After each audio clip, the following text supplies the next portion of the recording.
Pues bien, en esta ocasión nosotros vamos a dar comienzo a este apartado que lleva por título Palabra y Realidad en la perspectiva actual y que estaría pues señalado con el parágrafo número 3. Recuerden que nosotros la última ocasión estuvimos precisamente desglosando la cuestión central que involucra esta tensión existente, ¿no?, que no podemos desvanecer ni omitir entre la palabra y la realidad. Entonces, lo primero que podemos decir al respecto es que la tensión existente entre palabra, esquema y realidad, que es de hecho la forma necesaria del discurso escatológico, tal y como lo mostramos la ocasión anterior, es pertinente siempre que en la Iglesia se responda de la palabra. Es decir, siempre que la Iglesia se mantenga intacta en su condición de medio que garantice precisamente la conexión genuina entre palabra y realidad. De hecho, podemos decir que la ortodoxia precisamente responde a esta conexión genuina entre palabra y realidad. Cuando ésta se ve alterada, cuando esta conexión genuina entre palabra y realidad simple y sencillamente no se mantiene, lo que aparece es una tergiversación y por tanto podemos decir nosotros una heterodoxia. Por eso hay que estar como muy al pendiente de lo que se suele presentar, sobre todo en el caso del discurso escatológico. E incluso podemos decir que esa misma tensión se hará problemática e incluso inaceptable desde el momento mismo en que la Iglesia, como espacio vivo de la palabra, deje de ser fiable, que esa es otra de las situaciones que no podemos omitir. Mucho más si esto, es decir, esta falta de credibilidad, esta falta de fiabilidad, ocurre en una época donde al parecer la Iglesia se resquebraja y quiebra de un modo u otro. Quiere decir que es una situación que también, en efecto, repercutirá de una manera bastante preocupante con respecto a esta tensión. En ese caso, la palabra totalmente desnuda o pierde todo su significado, como suele ocurrir para algunos, o debe ser puesta nuevamente en relación con lo que entonces aparece como realidad, que de hecho es la tarea que en efecto la Iglesia contemporánea está llevando a cabo. Precisamente para que esta palabra no pierda todo su significado, es necesario ponerla de nuevo en relación con lo que aparece entonces como realidad. Podemos decir como la actualidad a la cual de un modo u otro todos pertenecemos. En gran medida, el Concilio Vaticano II ha tenido como eje fundamental, como un trasfondo rector, precisamente esta necesidad de reconexión, es decir, de la reconexión entre la palabra y la realidad, entre el esquema y nuestro propio acontecer.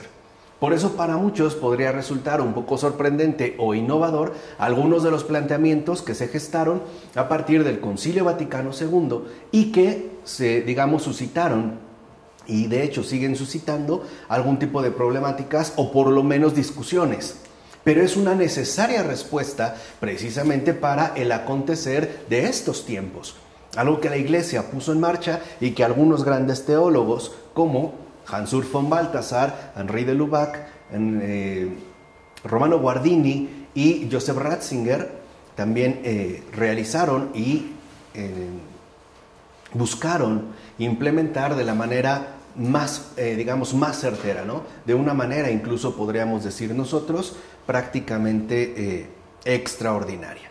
De hecho, podemos decir que este poner de nuevo en relación la palabra con el acontecer contemporáneo es precisamente lo que ha promovido, por así decirlo, el ajetreo escatológico del pasado siglo XX. Hay una especie de reacondicionamiento, un poner de nuevo pues la palabra con las circunstancias presentes que, sobre todo, a partir del siglo XX se han venido experimentando, o bien se han venido, en este caso, gestando. De hecho, algunos de los planteamientos que veremos aquí, que tienen que ver precisamente con el poner de nuevo en relación la palabra con el esquema, son intentos que surgen en el siglo XX justamente por la necesidad de dar una respuesta dentro del acontecer contemporáneo a esta necesidad. Ahora, algo que sí es importante mencionar es lo siguiente. Si no se da la comunión con y en la iglesia, que es la única garantía real de la permanencia de la palabra y por lo tanto de su futuro, todas las explicaciones que se puedan ofrecer se quedarán en meras predicciones sin autoridad, es decir, sin sustento. ¿Por qué? Porque serían en todo caso insustanciales. Quiere decir que serían elaboraciones teóricas que en efecto no logran responder a la comunión viva que en todo caso se mantiene con la palabra en la iglesia. Esto es algo muy fundamental que nosotros debemos entender. O sea, no es un mero formalismo, ¿no? Porque hay quienes pueden decir que pertenecen a la iglesia y no obstante hacer predicciones prácticamente insustanciales, incluso al interior mismo de la iglesia. Entonces no es una mera formalidad. No se trata, no se trata con que uno se diga católico, por ejemplo, para con ello supuestamente garantizar la ortodoxia, ¿no? O la rectitud en base a la comunión con la palabra. Hay circunstancias que nos pueden a nosotros permitir entender si es que está o no, como dijera San Pablo en la carta a los Efesios, en conformidad con la verdad de Jesús. De hecho, y entiéndase, esa es la tarea del prefecto para la doctrina de la fe. Este puesto tan importante, que también se le suele conocer de manera tradicional como el perro guardián, no es otra cosa más que el guardián, el custodio precisamente de la ortodoxia. Es más, sabemos que es un puesto, ¿no? Una ubicación muy especial que ocupara durante muchos años precisamente Joseph Ratzinger y que después fuera ya, como sabemos, nombrado Papa Benedicto XVI. Pero este prefecto para la doctrina de la fe, un poco que es lo que entiendan, lo que le interesa no solo es detectar formalismos que pudieran ser más o menos discutibles. Su único cometido es estar al tanto de que aquello que se expresa dentro y fuera de la iglesia esté en este caso, sobre todo tratándose, ¿no?, de cuestiones del Evangelio, es decir, de Jesús, en general bíblicas, se estén conformes a la verdad de Jesús. Y quizá, para quien no lo sepa, esta prefectura para la doctrina de la fe es lo que antiguamente se conocía como el Santo Oficio. Es justo lo que antes se conocía como el Santo Oficio, que nada tiene que ver con lo que malamente llamamos Santa Inquisición. De hecho, un poco para que se entienda y ya se borren muchos malentendidos, el Santo Oficio tiene como único propósito velar por la comunión con la verdad de Jesús, ¿vale? Ese es su cometido. Y lo que llamamos Inquisición era el brazo secular que va precisamente hermanado con la cuestión, en este caso, no terrenal. Es pues el poder secular, así como el poder espiritual está en el Santo Oficio y es el que se dedica básicamente, ¿no?, a custodiar que se mantenga la comunión con la verdad. La Inquisición era el brazo secular que podía ir muy cercanamente del Santo Oficio, pero nunca se le llamó Santa Inquisición. Eso ya después se revolvió y se le llamó de esa manera. Pero un poco para que se quite la idea de que el Santo Oficio, la Santa Inquisición, que a veces solemos confundir, tenía, ¿no?, como principal objetivo el exterminio, por ejemplo, de los herejes. No, el Santo Oficio lo que busca es la amonestación de los herejes. Y eso es algo que sigue ocurriendo. Por ejemplo, ¿no?, cuando algún teólogo o algún escritor o algún pensador dice algo incorrecto, que no es conforme a la comunión con la verdad, el Santo Oficio lo amonesta.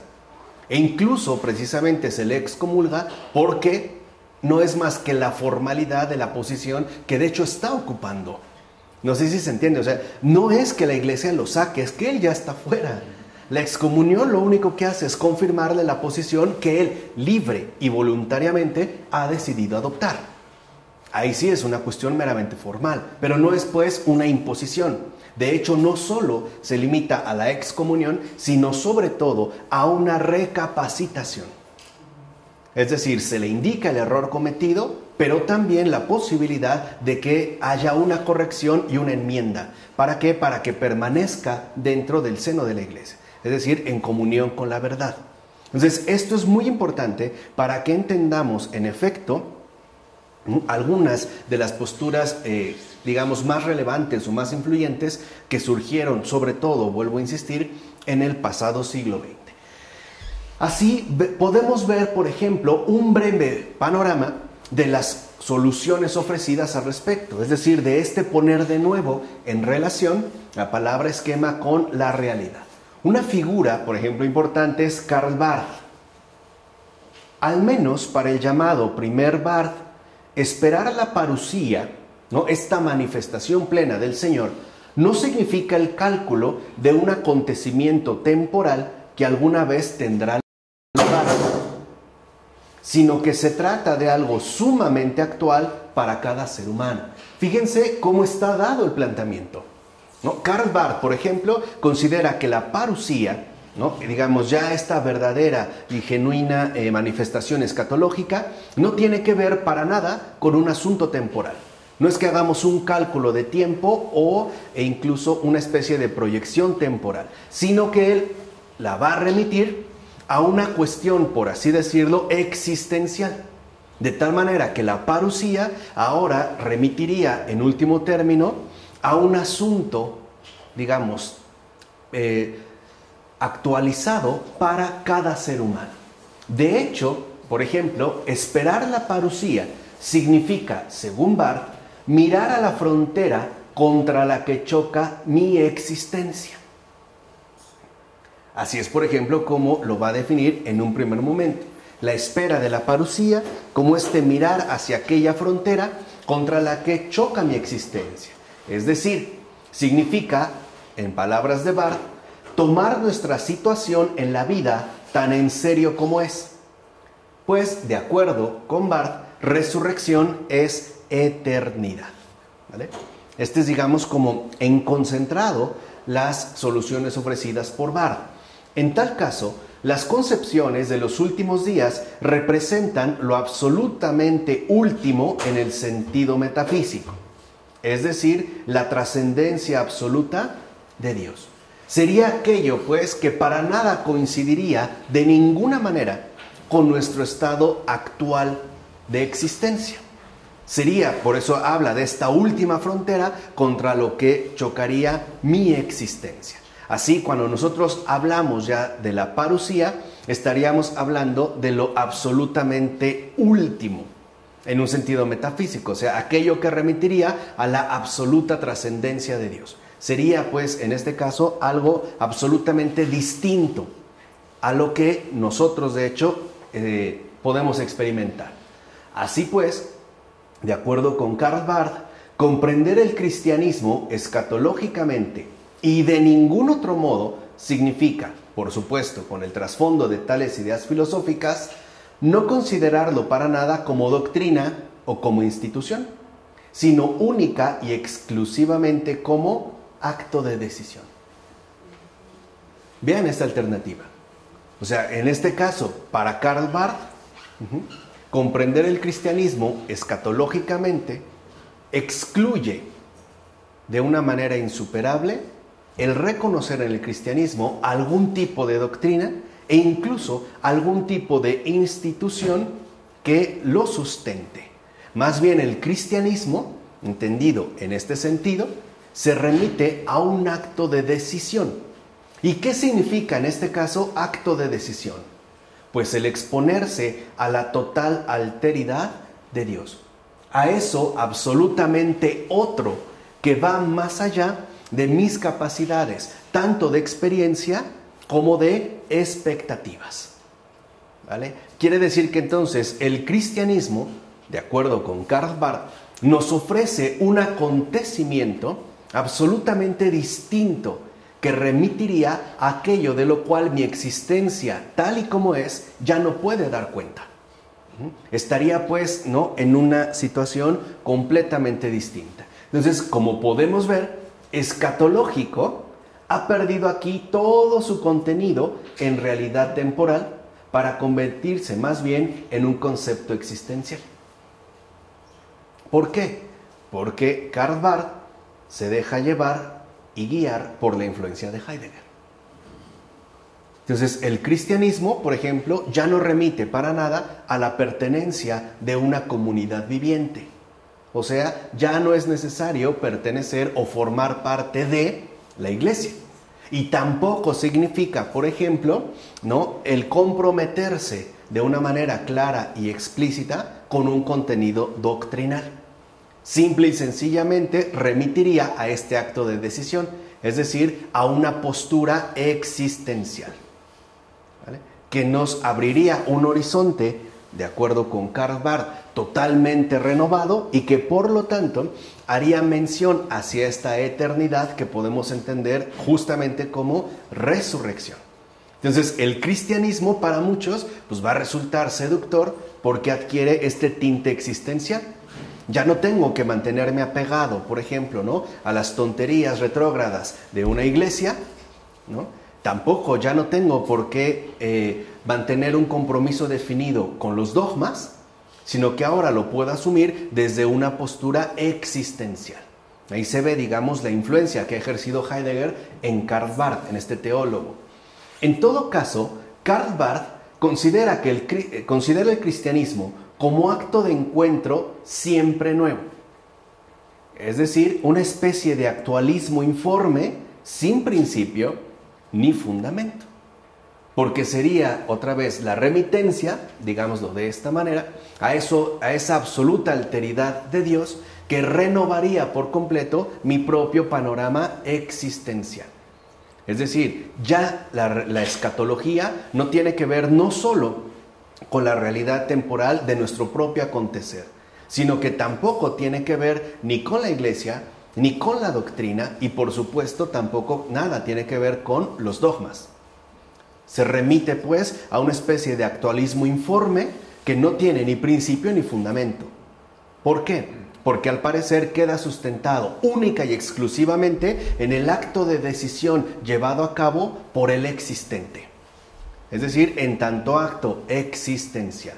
Entonces, para muchos esto podría haber resultado como muy llamativo, incluso como muy ilustrativo, ¿vale? Hoy nos puede parecer a lo mejor un poco carente de fuerza, pero en realidad en ese momento lo tuvo, y lo tuvo de una manera bastante fuerte, ¿no?, en cuanto al impacto de su propuesta.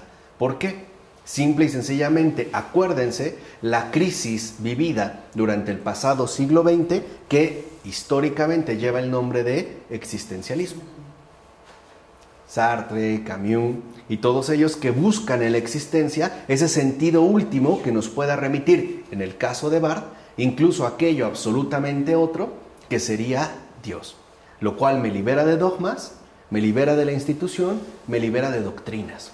Y pareciera presentar el cristianismo como una renovación total de la propia existencia. Ahora bien, el planteamiento de Karl Barth condujo a la sistematización del postulado existencial filosófico escatológico de Rudolf Bultmann, que es otra de las figuras teológicas que también han tenido un gran impacto, sobre todo en el siglo XX. ¿Qué pasa en este caso? Para Bultmann, fíjense, para Bultmann, ser cristiano no quiere decir otra cosa que existir escatológicamente. Eso significa para Bultmann, ¿no?, a partir de los planteamientos de Karl Barth, existir escatológicamente. Pero el concepto de escatológico carece de toda connotación temporal. En todo caso, escatológico significa aquí lo contrario del esquema sujeto-objeto, pues es lo contrapuesto a la realidad que está ahí. Es decir, para Bultmann, lo escatológico no es aquello con lo cual podemos enfrentarnos como con cualquier objeto, y por tanto no podemos hacerlo materia de análisis. Recuerden que ya Karl Barth había dicho que lo escatológico remite a eso absolutamente otro de la alteridad de Dios, y ante lo cual nosotros no podemos, ¿no?, entrar en un contacto a partir de nuestra propia condición actual. Por eso no es cuestión de tiempo. Es cuestión, pues, dónde surge la frontera, ¿no?, o esa barrera de mi propia existencia. Es la exposición a eso absolutamente otro. Bueno, Bultmann lo va a retomar Y lo que añade en este caso, ya de una manera más sistemática, es que no podemos pensar ni asumir la escatología como algo que podríamos tener enfrente de nosotros y que por lo tanto podríamos de una u otra manera asimilar. La propia palabra objeto lo sugiere. La etimología de objeto en latín es objectum, y objectum de manera literal significa enfrente. El jectum apela a esta especie de lanzamiento o de distancia recorrida que nos permitiría a nosotros tomar una postura con respecto a. Por eso es que se opone al esquema sujeto-objeto. O sea, pensar pues que lo escatológico o esas realidades últimas pueden ser un objeto de análisis para nosotros. Lo que dice Bullmann es no. No podemos pensar lo escatológico como un objeto pues de estudio. Y por lo tanto tampoco lo podríamos asumir como si se tratara de cualquier otra cosa. De hecho, va a decir Bullmann que esta realidad objetiva, de acuerdo con él, es lo impropio. O sea, lo inapropiado para el sujeto. Es aquello, pues, en síntesis, de lo cual el sujeto no puede apoderarse. No formaría, pues, parte de su esquema. Por eso sería lo impropio. Es decir, el sujeto no se puede apropiar para nada esa escatología. Tendría pues que quedar expuesto a aquello que lo supera y que además lo supera absolutamente. ¿Sí se entiende? Entonces no podríamos hablar realmente de eso, porque no estaría a nuestro alcance. No es un objeto. La relación dada entre sujeto y objeto, de acuerdo para Bullmann, quedaría aquí prácticamente anulada. Es decir, no es como tener una botella enfrente con la cual yo puedo tomar una distancia para hacer un análisis. O por lo menos, digamos, este poner enfrente de que me permitiría a mí realizar o por lo menos, ¿no?, tratar de intentar un tipo de acercamiento. Para Bullmann, este esquema de sujeto-objeto quedaría precisamente disuelto dentro de lo escatológico. Por eso considera que lo escatológico es justo lo contrario, ¿no?, del esquema sujeto-objeto. O sea, no habría pues ningún tipo de correlación entre nosotros y lo escatológico. ¿Por qué? Porque lo escatológico, en este caso, sería para nosotros básicamente inaccesible. Y él lo considera simple y sencillamente inapropiable. ¿Vale? Aquí hay pues como una radicalización. Entonces, lo peculiar del hombre, fíjense, de acuerdo con Bullmann, no radica ni se encuentra en las cosas que podemos contraponer a nosotros mismos, según el esquema sujeto-objeto. Todo aquello, pues, que quedaría en una especie de linealidad y de correspondencia. El sujeto que tiene enfrente de sí a un objeto, pero que compartirían, pues, por así decirlo, el mismo horizonte, ¿no? Y que al tener un objeto, pues entonces yo lo puedo someter a mis propias condiciones subjetivas. ¿Se comprende? Sino que se halla, va a decir él, en el acontecimiento del encuentro, ya que el ser humano es esencialmente poder ser y solo se realiza en la decisión. ¿Qué quiere decir? Que también Bullmann considera que el cristianismo es un asunto existencial y que va a remitir a los confines propios de la existencia y cuya categoría ya no sería una relación dada entre un sujeto y un objeto, sino entre ese encuentro que sería pues en todo caso el acontecimiento definitivo al que podríamos acceder. Y esto, a final de cuentas, remitiría a una decisión. Entonces, si lo ven, también pareciera que todo el panorama histórico, toda la tradición, toda la institución, ¿no?, los dogmas, o sea, toda la carne, pues, viva de la palabra, se esfuma. Y todo queda reducido a las connotaciones de la propia existencia. Y para ello acudirá, ¿no?, a afirmar Bullmann que no es el hombre simplemente el que toma esta decisión. No es pues como una especie de iniciativa propia, sino que esta decisión, este acontecimiento del encuentro, se hace posible en el momento mismo en que el hombre se siente alcanzado por la llamada del tú. Quiere decir que la decisión no es propia, como pareciera quedar sugerido al menos en el planteamiento de Karl Barth. No es una decisión propia. Aquí más bien correspondería con un encuentro y por lo tanto con la primacía que adquiere el tú. Aquí voy a detener un poquito porque creo que hay también un contexto y un trasfondo que es fundamental para entender estos planteamientos. En el siglo XX hay una clara, digamos, como un claro ataque a las posturas tradicionales que precisamente parecen como darle absoluta prioridad al esquema sujeto-objeto. ¿Por qué? Porque pareciera que entonces quedarían pues como bajo una connotación de paridad, ¿no? Estarían como en el mismo horizonte. Ya sea que algunos le quisieran dar la prioridad al sujeto, por ejemplo en el caso del idealismo, o bien al objeto, por ejemplo en el caso a lo mejor de las investigaciones lógicas de Edmund Husserl, ¿no? El volver a las cosas mismas, pero hay como una linealidad. Ahora, lo fundamental es que aún dándole la prioridad al objeto, pareciera que el sujeto siempre termina como algo empoderado, como algo sobresaliente dentro de esta relación, porque el objeto en todo caso remitiría al sujeto que lo describe. ¿Estamos? Entonces, a partir de esta línea, por ejemplo, surgirá la llamada corriente dialógica. Y la filosofía dialógica, que va a tener básicamente, ¿no?, como ejes fundamentales pensadores judíos, unos protestantes, ¿no?, por otra parte, y algunos pocos católicos, la filosofía dialógica justo lo que hace es romper con la primacía, ¿no?, dada al sujeto, que en términos, digamos, muy generales llamamos yo, y ahora se la va a dar al otro.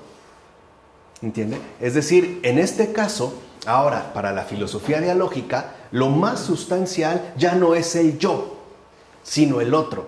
Es decir, ya no es el primer pronombre, sino el segundo.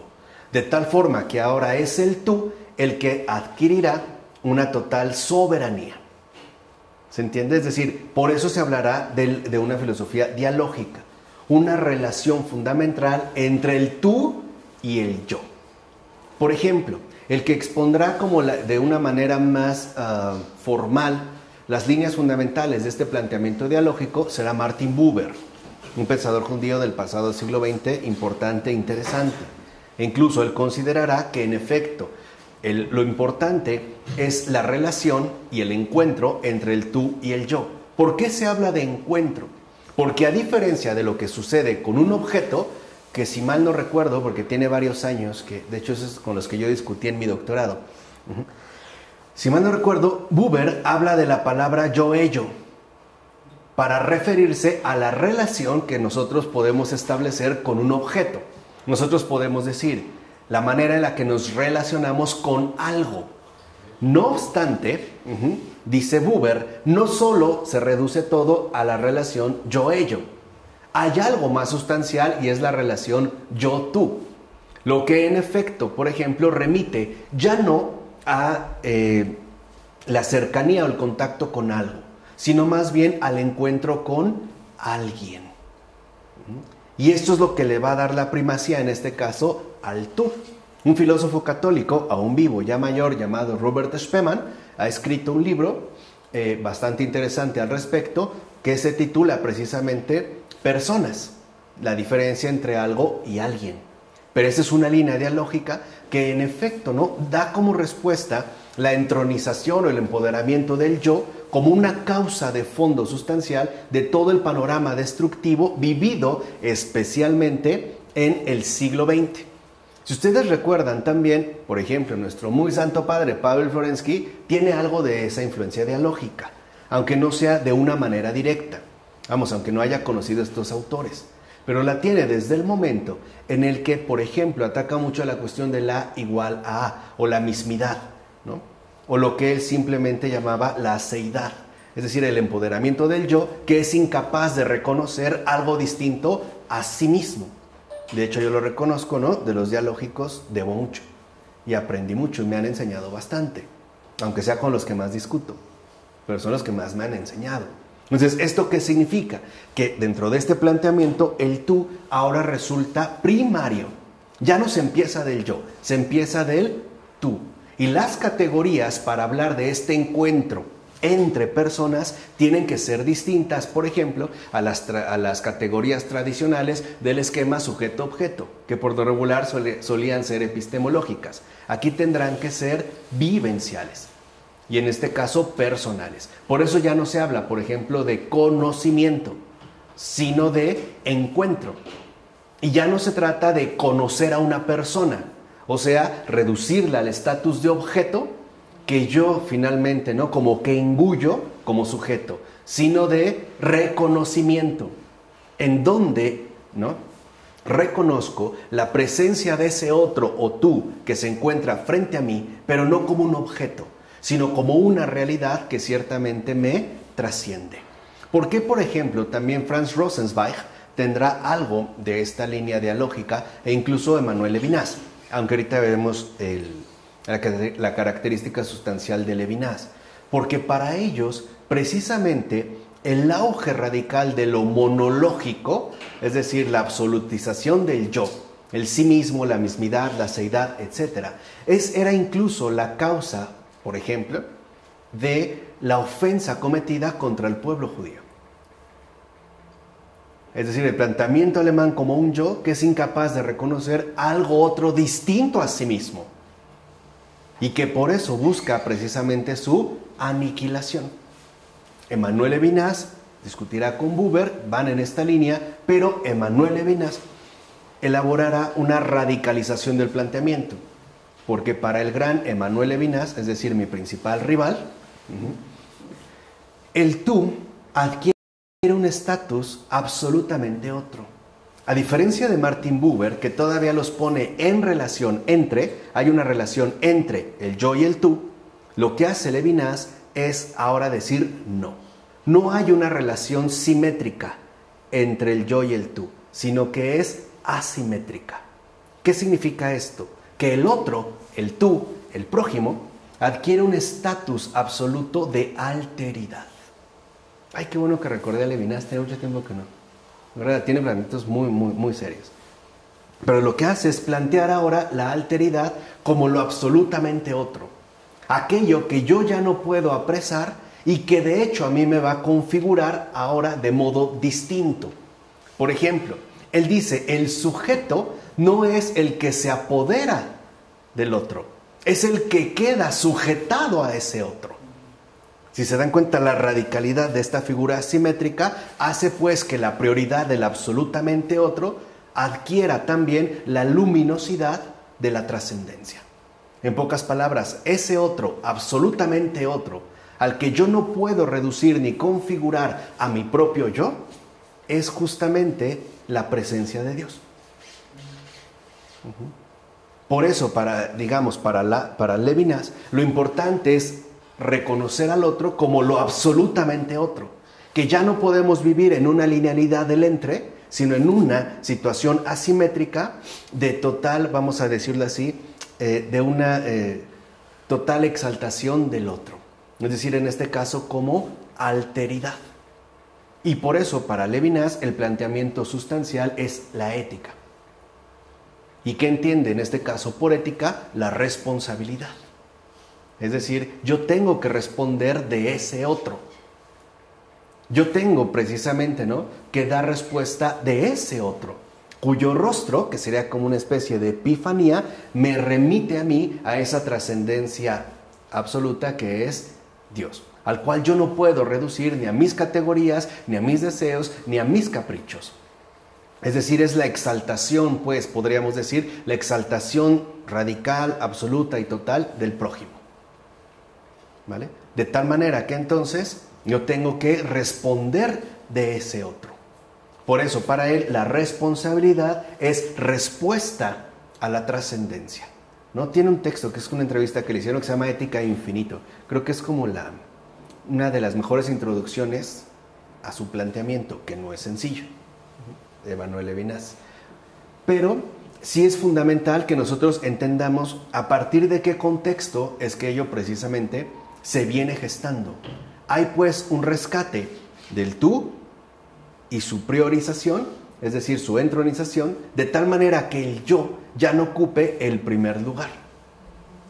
Salir de lo subjetivo para pasar en este caso a ese otro, ya sea el tú a la manera de un encuentro, por ejemplo, como podría estar planteado en Martin Buber, o bien al absolutamente otro, de acuerdo al planteamiento de un Emmanuel Levinas.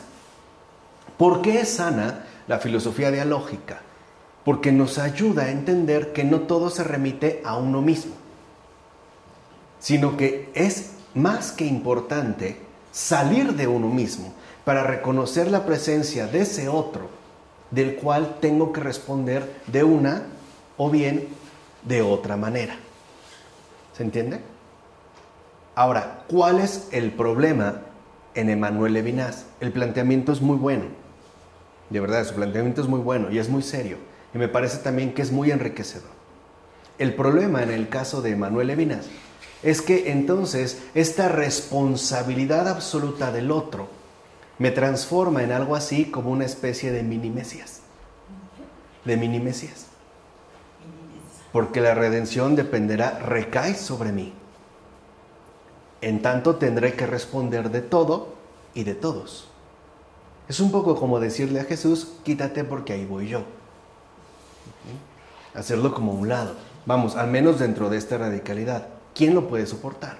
Además podríamos responder algo muy simple. ¿Cómo puedo responder, por ejemplo, de lo que el otro ha hecho, si ni siquiera soy capaz de responder de lo que yo mismo he cometido? Es decir, la figura que aparece en el planteamiento de Levinas es la del Redentor. Por eso, para mí, Levinas al final es un fraude. Porque nos está proponiendo lo absolutamente otro, que tendría que remitir a Jesús, y termina siendo otro modo de ser lo mismo. Es decir, si en este caso entendemos por lo mismo, un planteamiento, a final de cuentas, antropológico, humano. Es otra vez, ¿no?, el remitir a lo humano, capaz de hacer incluso lo imposible. Pero ojo, no por ello deja de ser importante. Y no por ello deja de ser interesante. No puede tener ahí como buenas lecciones. Pero lo que sí quiero que entiendan es que los filósofos dialógicos se dieron cuenta de la necesidad de no objetualizarlo absolutamente todo. O sea que la relación sujeto-objeto no es suficiente para entender el encuentro entre personas. Es decir, que nuestra relación con algo es muy diferente a la relación que nosotros tenemos con alguien. De hecho, yo puedo conocer a un objeto, pero yo no puedo conocer a una persona. Lo que puedo hacer es reconocerla, porque a final de cuentas es un misterio para mí. Es algo que en pocas palabras yo no controlo y no domino, a menos que quiera hacer que mi yo se convierta precisamente, ¿no?, como en el tirano de absolutamente todo, tratando precisamente de reducirlo a sus propias medidas, a sus propias connotaciones, ¿vale? Por eso, en este caso, Bultmann está hablando de esa llamada que dirige el tú al yo. Y si le dan cuenta, es una llamada. Es, pues, podemos decirlo así, una convocatoria. No es un objeto. Se trataría, pues, de otra realidad distinta. Y en este planteamiento puede decirse que la importancia de Cristo consiste en que es considerado el acontecimiento escatológico. Es decir, aquí ser cristiano significa lo siguiente: avanzar hacia la autenticidad con la fuerza de este acontecimiento que conduce precisamente al encuentro. Es reconocer a Cristo como eso absolutamente otro, cuya llamada me alcanza y entonces yo respondo. Eso es lo que a mí me daría justamente mi autenticidad. Podemos decir que sería una relación o un encuentro definitivo con el misterio. Pero aquí el misterio se entiende con aquello que no me es accesible de ninguna manera, porque no se trata de un objeto, no se trata de algo, ¿no?, que yo puedo controlar o limitar, sino que involucraría precisamente una decisión y por lo tanto una especie de apuesta existencial. Por eso, de hecho, según Bullmann, en eso va a consistir el contenido de la escatología, ya que ésta se presenta al salir del tiempo, o sea, al despojarse por completo del mundo. Yo entraría en una situación existencial completamente ¿qué? Distinta. Saldría pues del tiempo, en tanto mi relación con ese otro, en este caso Cristo, ya no depende de las connotaciones temporales en las que de una manera u otra nos encontramos, sino que remite a esa resolución cuya autenticidad, ¿no?, se define en términos de encuentro. Además, va a decir Bullmann, la escatología se hace idéntica con el acto del propio encuentro, el cual solo puede darse continuamente en cada ocasión, ya que si ese acto adquiriera el carácter de algo permanente, se convertiría él mismo en tiempo, y por tanto ya no sería el fin del tiempo, sino su continuación. Es decir, para Bullmann, el ser cristiano es el fin del tiempo, debido a la postura existencial que asumimos con eso absolutamente otro, que no remite a un esquema sujeto-objeto. Es despojarse, como dice Bullmann, de todo el mundo. Ahora, el planteamiento de Rudolf Bullmann adquirió fuerza porque parecía que lograba resolver el dilema del hombre moderno. Esto es muy importante. Vamos, tuvo tanto hit, o fue un hit, porque en efecto el planteamiento de Bullmann parecía resolver el dilema en el cual se encontraba instalado el hombre moderno.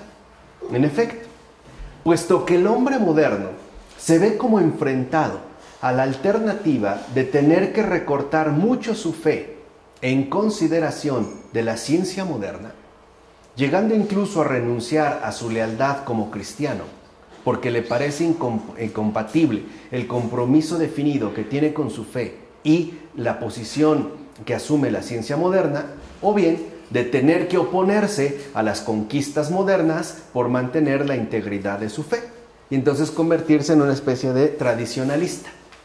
Lo que hace Bullmann es que parece proponer una fe radical que vive el cristianismo como un nuevo nacimiento en tanto entrega total a la existencia escatológica. Si lo ven, ya no remite, por ejemplo, a la cuestión de fe o los compromisos definidos que hemos adquirido, sino simple y sencillamente como una existencia muy peculiar que parecía resolver este tipo de conflictos. En pocas palabras, el cristianismo es un asunto existencial, cuyas connotaciones difieren por completo de lo que, digamos, de lo que nosotros incluso hemos acostumbrado a llamar experiencia. Se trataría, en definitiva, de otra cosa, lo cual no compromete mi fe, por ejemplo, teniéndola que disminuir o incluso dejar de lado debido a los planteamientos y el avance de la ciencia moderna, y tampoco este planteamiento existencial parece invitarme, por ejemplo, a renunciar a los avances del mundo moderno. Abre como una especie, ¿no?, de vía intermedia entre ambos, donde el cristianismo, entendido ya como existencia escatológica, no tiene por qué verse enredado o relacionado con ese tipo de conflictos. ¿Por qué? Porque en efecto, ahora ese acontecimiento escatológico también involucra una especie de huida del mundo. ¿Te entiendes? Ahora se trataría pues de un perfil existencialmente definido. Claro, y suena bien para lo que estaba aconteciendo, pero la solución de Bullmann tiene un alto coste. En efecto, esta solución conduce a tener que trasplantar el cristianismo fuera de la realidad. Se convertiría en un asunto privado, en un asunto existencialmente exclusivo, y exclusivo en el sentido más literal, un asunto que excluiría cualquier tipo de contacto o relación sustancial con la realidad, porque en lugar de ser una integración con y en el mundo, sería precisamente una huida del mundo, un salirse del acontecer del mundo. Entonces, el cristianismo de Bullmann no mantiene contacto real con el mundo, ya que todo se reduce al protagonismo existencial del momento escatológico. O sea, a este protagonismo existencial que, claro, me define a mí en términos de autenticidad, pero ¿a costa de qué? De renunciar a la propia realidad. Es un poco, quizás haciendo un paralelismo, lo que suele ocurrir con las llamadas meditaciones orientalistas. Para que yo pueda alcanzar el protagonismo existencial, por ejemplo, ¿no?, de la meditación orientalista, y pueda alcanzar ese estado de tranquilidad u om, tengo que renunciar al mundo. Y esto se ve de manera tan evidente que incluso tengo que cerrar los ojos para no tener absolutamente ningún tipo de distracción. Claro, puedo alcanzar alturas increíbles, pero que solo yo experimento, que solo yo vivo, o que solo yo tengo. Es decir, hay un protagonismo exclusivo. ¿No? Eso es algo que yo he experimentado, pero ¿a costa de qué? De negarme a todo lo demás. Entonces, la postura de Bullmann en eso consistía. Creer que el cristianismo me exalta, ¿no?, me engrandece, me autentifica, por decirlo en estos términos, pero a costa de quedar excluido de todo lo demás, del mundo entero, del mundo tal y como es, y en particular de todos los demás, porque la categoría sustancial de Bullmann del tú remite a Cristo. Entonces, el prójimo de carne y hueso que mea y caga ya no existe. ¿Se entiende? O sea, este es, digamos, como el riesgo fundamental de una solución de este tipo. Claro. Es decir, se corre el riesgo del ensimismamiento. Quedaríamos, pues, nosotros, en este caso, ensimismados. Y hay muchos que consideran que el cristianismo precisamente en eso consiste, en quedar ensimismado o exaltado o cosas por el estilo. Y no es así. El cristianismo siempre implica compromiso con el mundo, tal y como es, con esos piojosos, malolientes y groseros, con esos.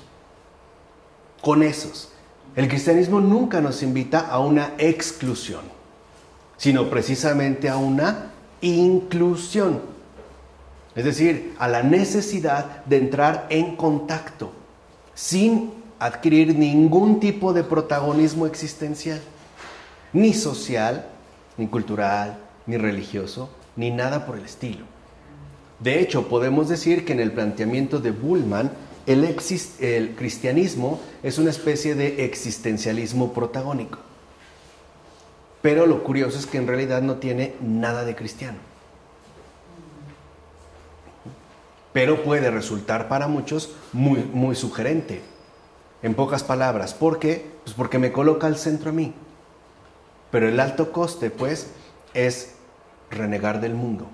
Y por lo tanto, invisibilizar, desdibujar o borrar de mi panorama de vida concreto a mi prójimo, con el que de hecho sí tengo contacto. ¿Se entiende? Y esto no es cristianismo. Ya que una fe que no pueda chocar y confrontarse con la historia, es decir, con la realidad vivida como tal, tampoco tendrá nada que decirle y aportarle a la historia. El cristianismo, aunque quizás sería algo existencialmente interesante, sería por completo históricamente irrelevante. Ese es el precio de Bullmann. El cristianismo se transforma en una especie, ¿no?, de algo existencialmente interesante, sí, pero es históricamente irrelevante. Es decir, se remitiría a una instancia privatizada, ¿no?, pero no tendría absolutamente nada que decir para el acontecer real del cual formamos parte, es decir, de nuestra realidad vivida como tal. Por eso es fundamental que nosotros también entendamos la santidad como algo históricamente relevante y no como algo individualmente interesante. Por eso, dicho sea de paso, las visiones, ¿no?, que tengamos no son importantes. De verdad, no es eso lo importante. Pueden darse y se han dado y son fundamentales, sí, pero siempre remiten a una incidencia históricamente relevante. Pongamos un ejemplo. La visión que tuvo Santa Faustina Kowalska del Señor de la Misericordia no fue una especie de regalito privado, ¿verdad?, que la engrandeció. Más bien, esa visión que ella tiene del Señor de la Misericordia ha tenido una incidencia históricamente relevante. En pocas palabras, es para nosotros, no para ella. E incluso por eso el mismo Señor le pide que la imagen que ella ha visto sea pintada. Porque en pocas palabras, la visión del Señor de la Misericordia no es para Faustina. Es para nosotros. ¿Se entiende? Entonces lo que importa ahí no es la visión, sino la incidencia histórica concreta que esa visión posee.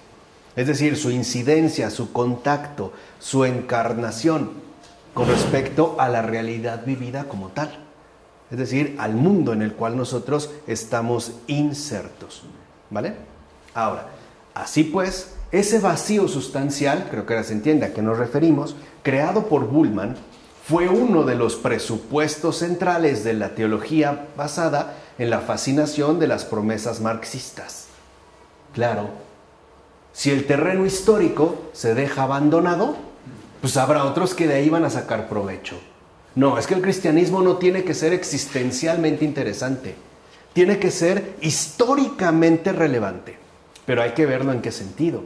Claro, si todo parecía quedar reducido a lo existencial, pues otros van a querer ver el cristianismo como una realización histórica muy peculiar, en particular como la realización escatológica de los pobres, o dirigida en este caso hacia los pobres. ¿Y por qué? Precisamente por el énfasis histórico que eso ha supuesto. En el caso tanto de Barth como de Bullmann, la historia queda desdibujada. Se pierde pues todo lo demás, por mucho que se trate de algo existencialmente interesante, que puede serlo, pero a final de cuentas es históricamente irrelevante. Entonces, ante estos vacíos va a haber otros planteamientos teológicos, sobre todo del siglo XX, que van ahora a tratar de llenar este vacío con planteamientos de alcance histórico y que en efecto estarán basados en las promesas marxistas de incidencia histórica. Por eso, por ejemplo, por decir, para al menos una buena rama de la teología de la liberación, el cristianismo es la realización del reino de Dios, que ya lo habíamos hablado también como algo, términos, el eje fundamental de la escatología, como la realización del reino de Dios aquí en la tierra. ¿Qué quiere decir? Aquí como un acto históricamente visible y datable. Por eso, por ejemplo, muchos teólogos de la liberación decidieron dejar la estola y la sotana y los sacramentos para tomar un fusil o bien una pala y buscar un cambio históricamente visible de la situación social. Ahora, este es como el contrapeso. ¿Qué quiere decir? Que si algunos quieren verlo, ¿no?, o lo veían como algo existencialmente interesante, pero históricamente irrelevante, algunos van a creer que el cristianismo sea históricamente relevante en términos estrictamente sociales, sobre todo por el énfasis que van a poner en el caso de los pobres o los marginados, y que es una parte muy sensible que el mundo contemporáneo suele tener mucho en consideración. ¿Se entiende? Entonces, por eso van a surgir otras líneas para intentar llenar precisamente ese vacío. Entonces, vean, planteamientos que pueden ser interesantes pueden dar pie, ¿no?, a propuestas diversas que también, a final de cuentas, derivan o que van, en este caso, a la deriva. Claro, dejar lo existencial por lo histórico y en lugar, por ejemplo, ¿no?, de estar confesando, pues mejor vamos a luchar para que se pueda implementar de una vez aquí en la tierra la justicia social, o por lo menos la liberación de los oprimidos. Llámense como se llamen, migrantes, grupos sociales marginados, etcétera, etcétera.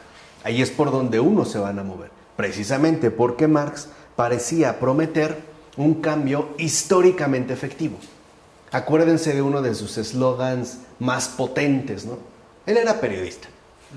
Vamos, también sabe cómo generar eslogan y cómo tener un impacto, ¿no?, en las audiencias, ¿no?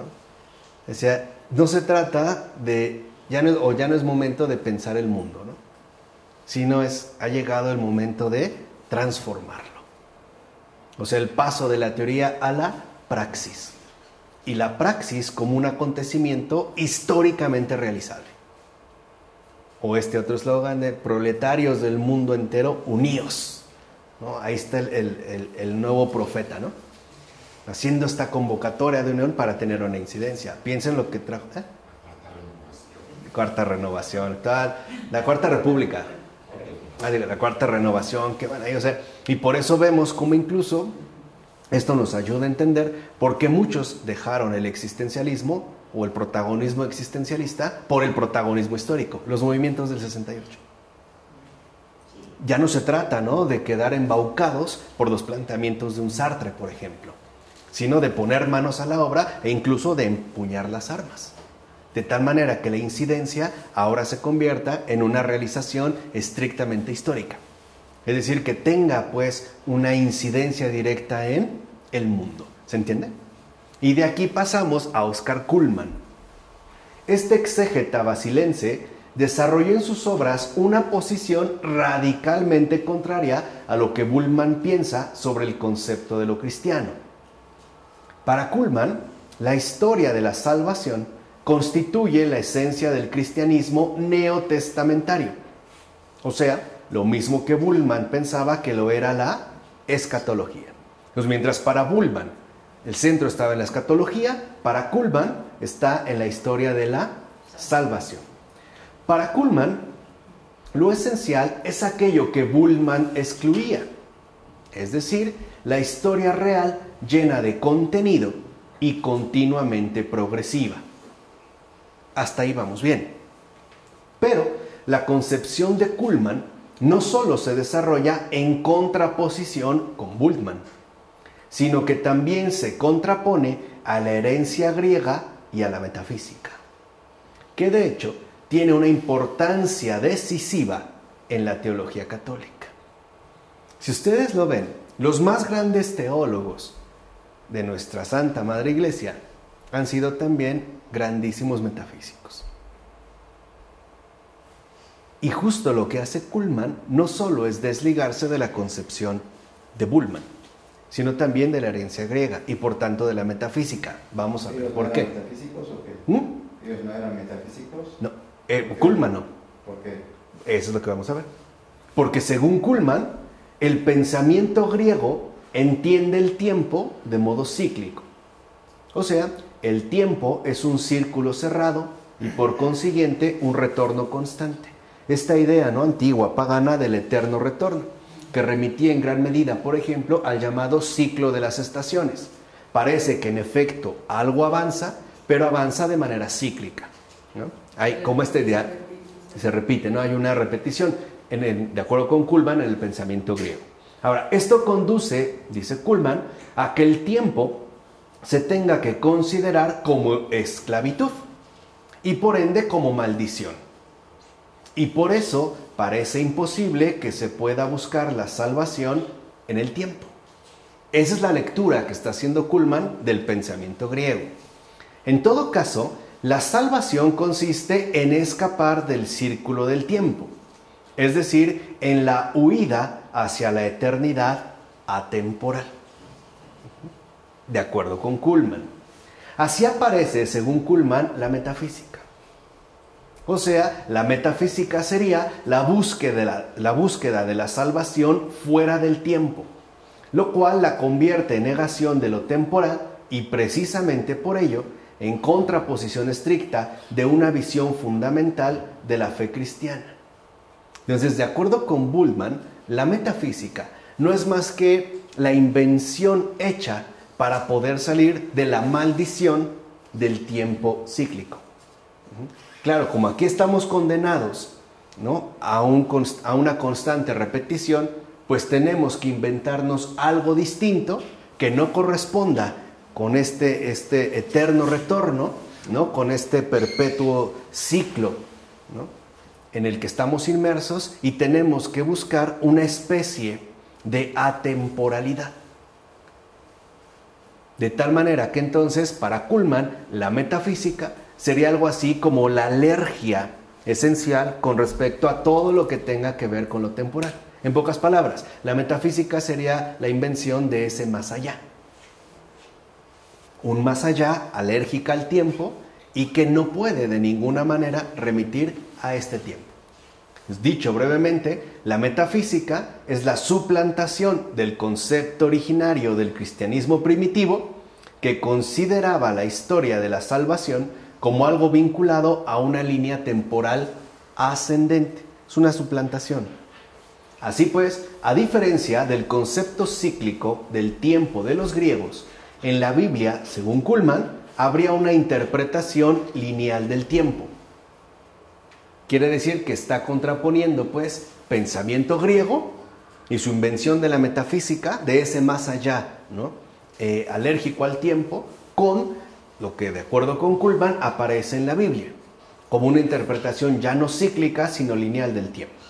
El tiempo en la Biblia, según Kuhlmann, se ve en el contexto ascendente entre ayer, hoy y mañana. Es de forma ascendente.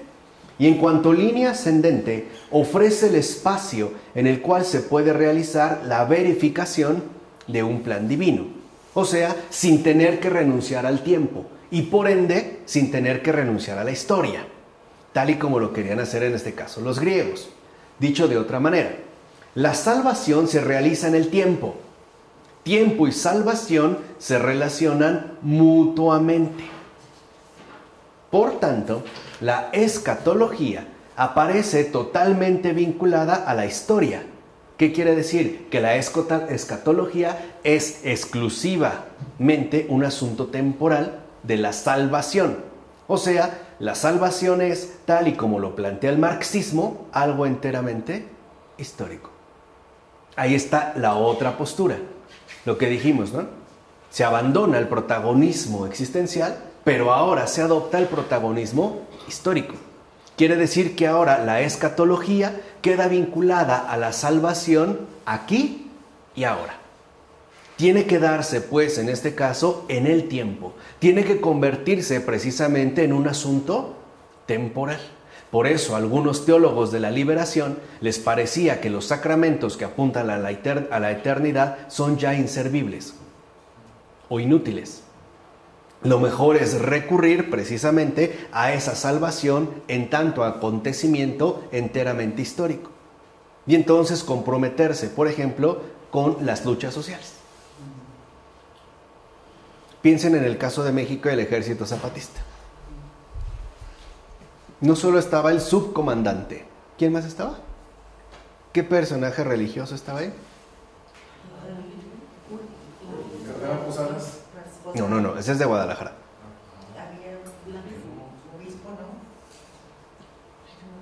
Era un sacerdote, ¿no?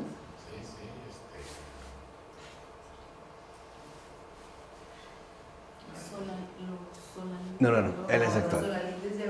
El obispo de Chiapas. Búsquenlo en internet. Que era el presidente del obispo de San Cristóbal. Por eso, este obispo, ahorita van a decir el nombre, precisamente, ¿no?, asume una postura de este tipo. Es decir, él considera que está enteramente comprometido con la salvación. Pero ojo, con una salvación históricamente realizable, que tiene que darse precisamente en el tiempo. Y por lo tanto, que tiene que tener un claro perfil de realización histórica. ¿Vale? Ahí. Exacto. Samuel Ruiz. Por eso se supone que Marcos era el subcomandante. Claro. Samuel Ruiz. Ese es el que vemos. Un poco vamos, que veamos en este caso, dentro de estos planteamientos. Si lo ven, ya no se trata de perderse en vagas especulaciones existenciales, sino de tener una incidencia real y efectiva en el propio acontecer histórico. De tal manera que entonces la salvación se realiza en el tiempo. ¿A través de qué? De la incidencia histórica. Y el centro, dirá Kuhlman, del tiempo no se sitúa ya en el futuro, es decir, en el porvenir, por lo menos hacia donde nosotros dirigimos la mirada cuando hablamos de escatología, sino que para Kuhlman el centro del tiempo se sitúa en el pasado, es decir, en el presente de Jesús y los apóstoles. Entonces ya no es algo que viene de allá para acá, sino es algo que asciende desde allá hasta acá, ¿no? Hay un cambio, pues, aquí en el caso de su presentación temporal. Entonces, según Kuhlman, la venida de Jesús significa el centro del acontecimiento ya durante su vida. Ya. Esa venida ya está dada. Por mucho que se tarde en ver el resultado. Y dice Kuhlman, así pues, sabiendo que era el centro, Cristo mismo enseñó una nueva visión de la historia de la salvación. Con la separación entre centro y final, con el traslado del centro al pasado, se ha proclamado un tiempo nuevo. Esto es, el periodo del ya y el del todavía no. Del centro que ya se dio y del final que se aguarda. Entonces, desde ahí va a tomar auge, por ejemplo, esta postura que habla del ya, pero todavía no. Ya porque la venida de Jesús ya remite a su acontecimiento durante su vida, que en todo caso remiten al pasado. Que le llamaban la plenitud de los tiempos, la llegada de Jesús fue la plenitud. Como el contexto. Plenitud, ¿no? Pero ahí, digamos, se hace una referencia a que es el momento. Aquí lo está remitiendo a la persona propia de Jesús. Él es como este acontecimiento, ¿no? Y de ahí se despliega, pues, hacia el futuro de aquello que se aguarda. Y esta separación fundamental es para Oscar Kuhlman parte del mensaje central del mismo Jesús. De hecho, según Kuhlman, ese sería pues como la centralidad del mensaje de Jesús. Ahora bien, frente a esta visión con la que Jesús crea un nuevo concepto, tanto de historia como de escatología, es completamente secundaria la cuestión de la duración real de este tiempo intermedio. Es decir, el ya de Jesús que remite al pasado y el futuro que aguardamos, entre estos se encuentra el tiempo intermedio, que es en el cual estamos insertos nosotros. Estamos entre el ya que se dio y aquello que aún aguardamos. De acuerdo con Kuhlman, lo único importante no es que estemos en el tiempo intermedio. O sea, la segunda venida de Jesús puede tardar lo que sea, no importa.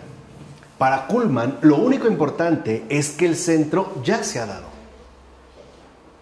O sea que ese centro ya está puesto. Entonces, el tiempo intermedio puede durar lo que sea, no importa. Lo que realmente importa, de acuerdo con Kuhlman, es que este centro dado ya se dio. O sea que ya tenemos un pasado, por decirlo de otra manera, que Jesús ya vino. ¿Cuándo va a regresar? ¿Quién sabe? Y tampoco importa, va a decir Kuhlman. Nos encargamos nosotros. Sí o nosotros, no importa. Lo que importa es que ya vino. Y que va a regresar. Claro, que va a regresar, nos apunta hacia allá. Pero cuándo, no sé, o que vaya a regresar realmente no sabemos. Y no es lo central. Lo central es que ya vino. ¿Se entiende ahora a dónde remite el centro?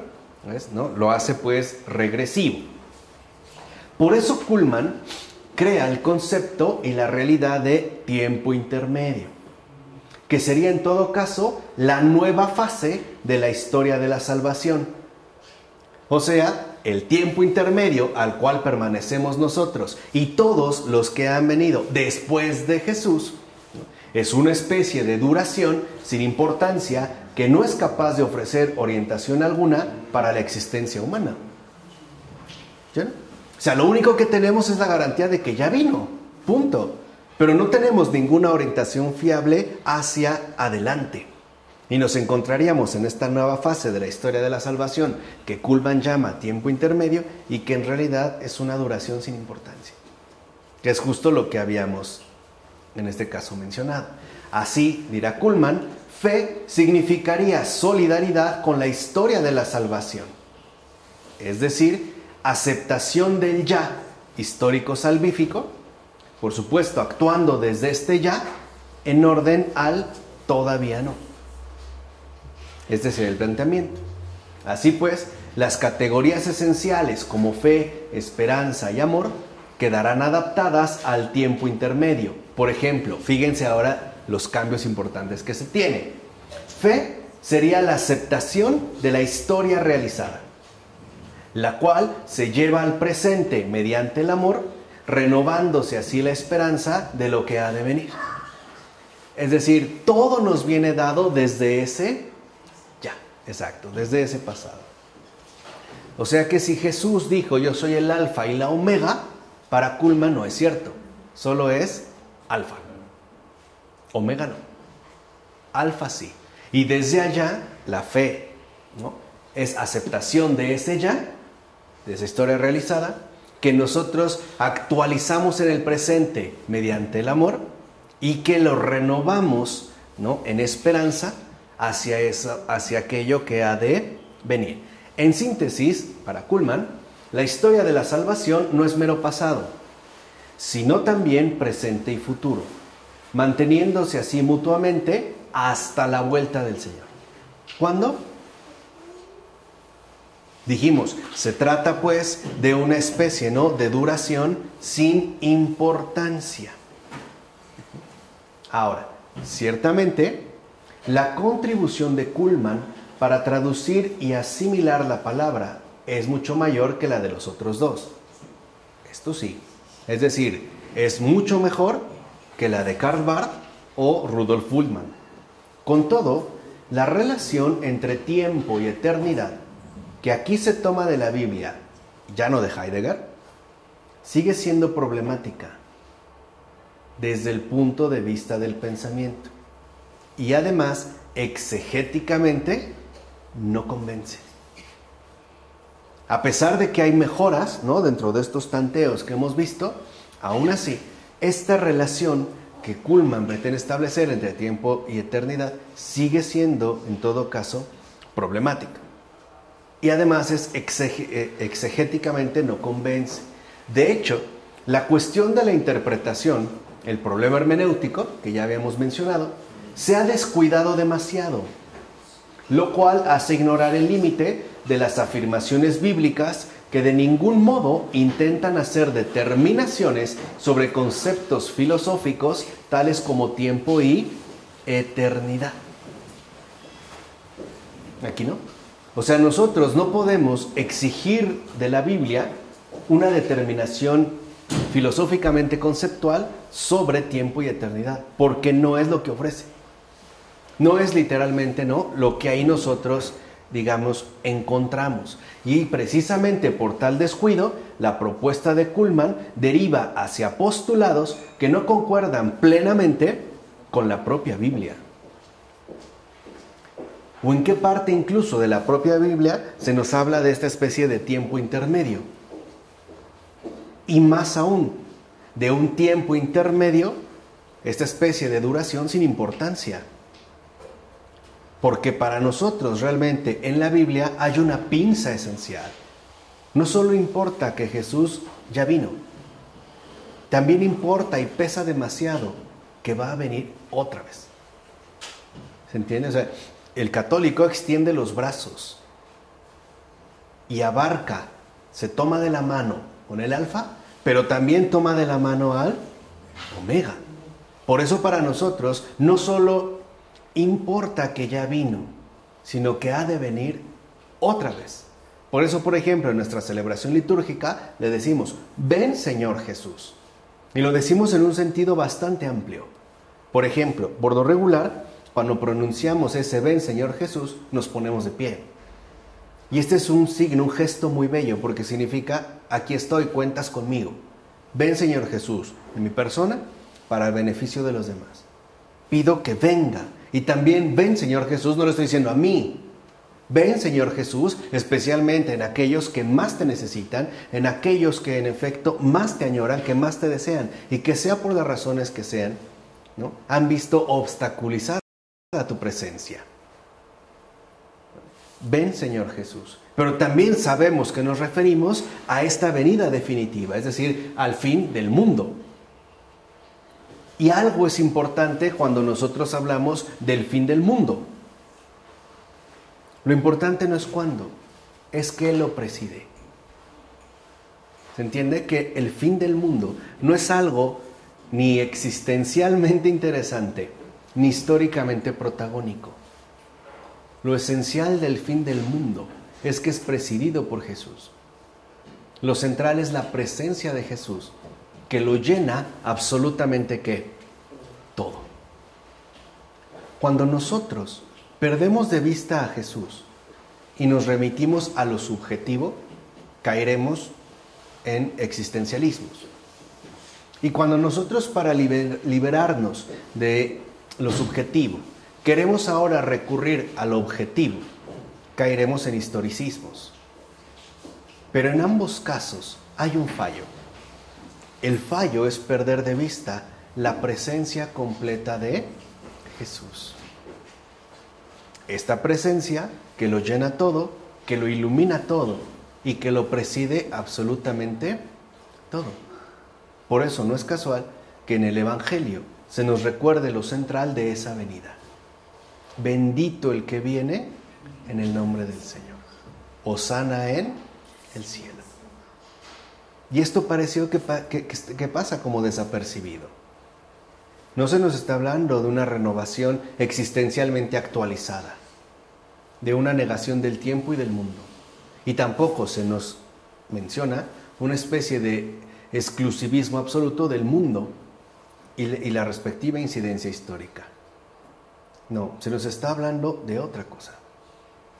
Se nos está hablando de ese bendito que viene en el nombre del Señor. Es decir, de la presencia total de Jesús. Esta presencia omniabarcante que está desde antes y que también ya se vislumbra en lo que ha de venir. Además, acompañándonos con su presencia durante todo este recorrido, desde el principio hasta el final. Entonces vean, para Kuhlman, Jesús importa al principio, pero ya no al final. Es una especie como de presencia mutilada, ¿no? Ya vino y eso es importante, de ahí lo jalamos en la fe, ¿no? Jalamos ese ya acontecido al presente, le echamos ganas en el amor y lo proyectamos hacia el futuro en esperanza. Porque no solo me sostiene el hecho de que Jesús ya ha venido, sino que ha de venir. Y que de hecho viene siempre y constantemente, también incluso en cada celebración eucarística. Entonces, lo fundamental es que nosotros entendamos que esta tensión entre esquema, palabra y realidad apela o requiere, exige la presencia de Jesús. Que de hecho es lo que quise hacer en el doctorado. Justo es la presencia. Esa presencia omniabarcante que está, como dijimos, desde el principio, es más, desde antes de todo, y qué es lo que sobresaldrá y reinará al final de todo. Por eso nosotros le decimos, ven Señor Jesús. ¿De acuerdo? ¿Vamos bien? Bueno, vamos a dejarla hasta aquí. En el Padre, del Hijo, del Espíritu Santo. Amén.